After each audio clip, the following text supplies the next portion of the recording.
আসসালামু আলাইকুম। আজকে খুব মজার একটা রেসিপি শেয়ার করছি, আর সেটা হচ্ছে ভাজা আইসক্রিম।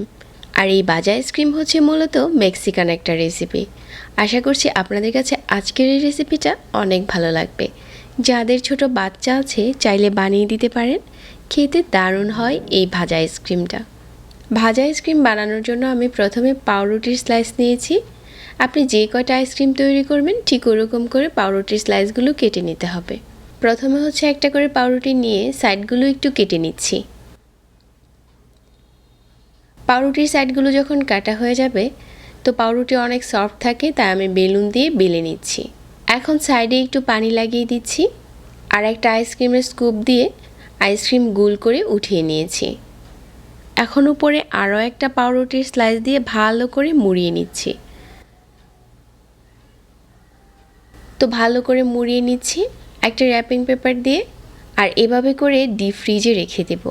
আপনি যে কয়টা আইসক্রিম বানাবেন সেমভাবে মুড়িয়ে ডিপ ফ্রিজে রেখে দিতে পারেন। আমি আজকে যে কয়টা আইসক্রিম বানাচ্ছি এভাবে করে মুড়িয়ে ডিপ ফ্রিজে রেখে দিচ্ছি আরও 2 ঘন্টার জন্য। 2 ঘন্টা পর একটা বাটিতে নিয়েছি 2টো ডিম।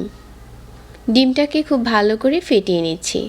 তবে যারা এই ফ্রাইড আইসক্রিমে ডিম দিতে না চান বা ডিমের ফ্লেভার ভালো লাগে না, তারা চাইলে এখানে ডিমের পরিবর্তে ময়দাটাও গুলিয়ে নিতে পারেন। ডিমটা যখন ভালো করে মেশানো হয়ে গেছে, আর এখানে নিয়ে নিচ্ছি বেডগ্রাম। যে আইসক্রিমগুলো আমি ডিপ ফ্রিজে রেখেছিলাম ওইগুলো ফ্রিজ থেকে বের করে সরাসরি ডিমের উপরে ডুবিয়ে বেডগ্রামে গড়িয়ে নিচ্ছি।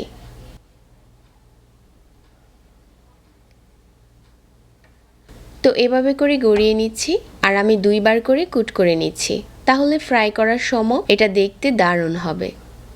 এভাবে করে গড়িয়ে নিয়েছি। তো এখন আপনি চাইলে আবারও 30 মিনিটের জন্য ফ্রিজে রেখে দিতে পারেন, তাহলে উপরটা আরও বেশি শক্ত হয়ে যাবে। আর ওই পর্যায়ে গরম তেলে ফ্রাই করতে হবে। ফ্রাই করার আগে তেলটা একটু চেক করে নেবেন। পুরোপুরি গরম তেলে দিয়ে 30 সেকেন্ডের মতো ফ্রাই করলেই উপরটা কুক হয়ে যাবে। ভিতরের আইসক্রিমটা কিন্তু আর কুক হবে না, ওইটা এমনিতেই ঠান্ডা আর শক্ত হয়ে থাকবে। এর জন্য আপনি 30 সেকেন্ডের বেশি ফ্রাই করতে যাবেন না, তাহলে ভিতরটা পুরোই গলে যাবে।